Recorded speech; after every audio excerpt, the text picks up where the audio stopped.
अवनी का घर दुल्हन की तरह सजा है। आखिर माता पिता की इकलौती संतान है। उसकी शादी में कोई कसर नहीं छोड़ना चाहते। अवनी की मां को बहुत अफसोस हो रहा था। भाग दौड़ के बीच आरुषि और उसके पिता को शादी का कार्ड, अवनी के पापा का तबादला इस छोटे से शहर में हुआ था। कक्षा 5 में पढ़ने वाली बैंक मैनेजर की बेटी अवनी अब तक बड़े शहरों में ही रही थी। छोटे से शहर के एकमात्र कॉन्वेंट स्कूल में उसका दाखिला हो गया था।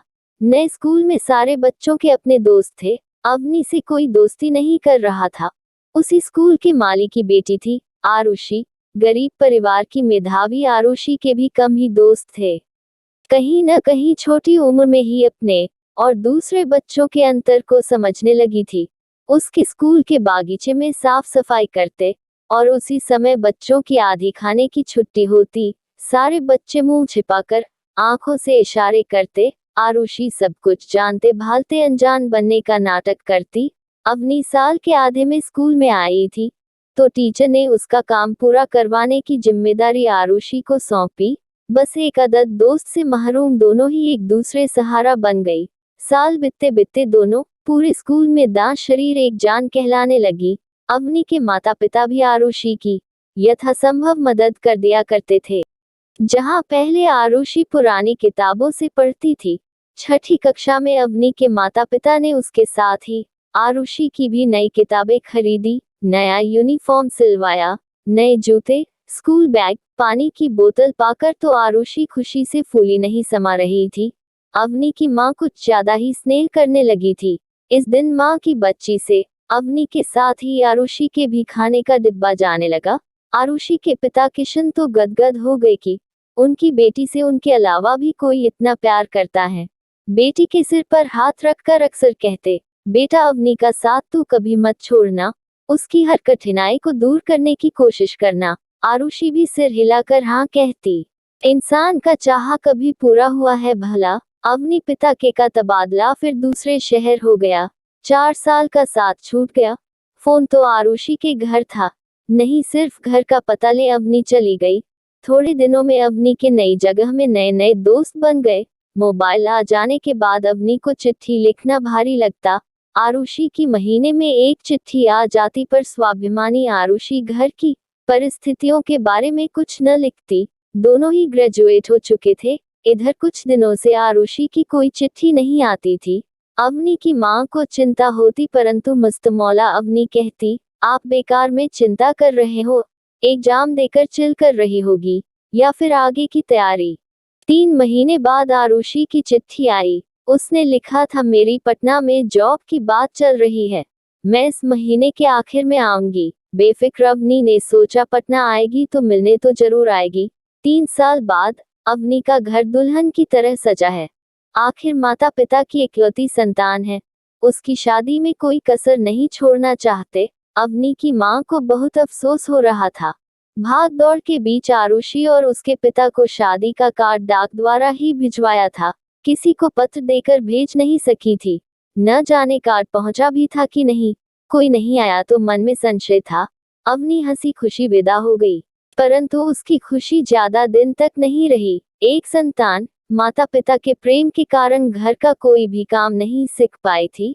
अनगढ़ कामों की वजह से संयुक्त परिवार में हंसी का पात्र बन जाती। तानों लहानों ने नई नवेली दुल्हन के मन में वैवाहिक जीवन के प्रति विरक्ति पैदा कर दी। संयुक्त परिवारों के पुत्रों की विडंबना होती है कि उन्हें प्रेम तो बहुत मिलता परंतु अपनी इच्छा व्यक्त करने का अवसर नहीं मिलता, और पत्नी के पक्ष में तो बिल्कुल भी नहीं। ऐसी ही तानों से तंग आकर एक दिन अवनी दुनिया छोड़कर निश्चय कर छत पर गई ही थी कि दरवाजे पर दस्तक हुई। अवनी ने दरवाजा खोला तो एक उसकी हमउम्र लड़की खड़ी थी। पहचाना नहीं, मैं आरुषि। आरुषि, तू यहाँ कैसे?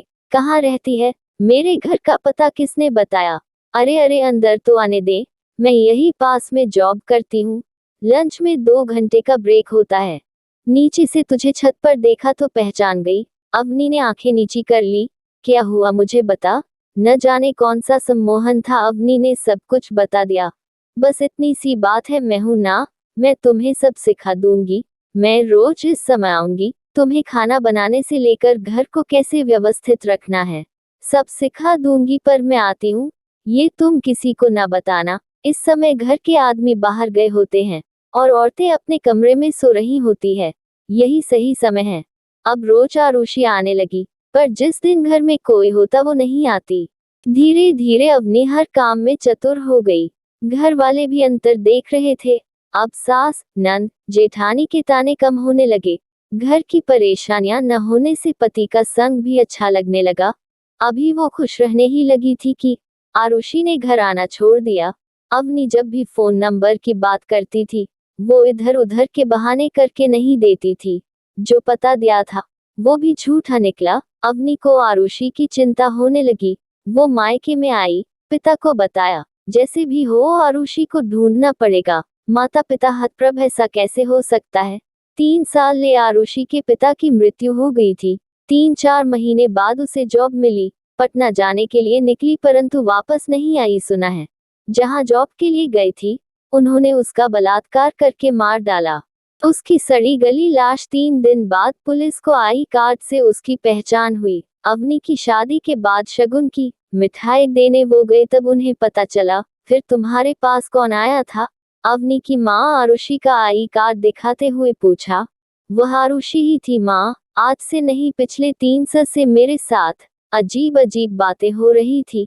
एक्सीडेंट होते होते रुक गए। कितनी बार उसने मेरी जान बचाई। उस दिन भी छत में, हाँ, वो बार बार कहती थी, बाबा ने हमसे वादा लिया था तुम्हारा ख्याल रखेंगे।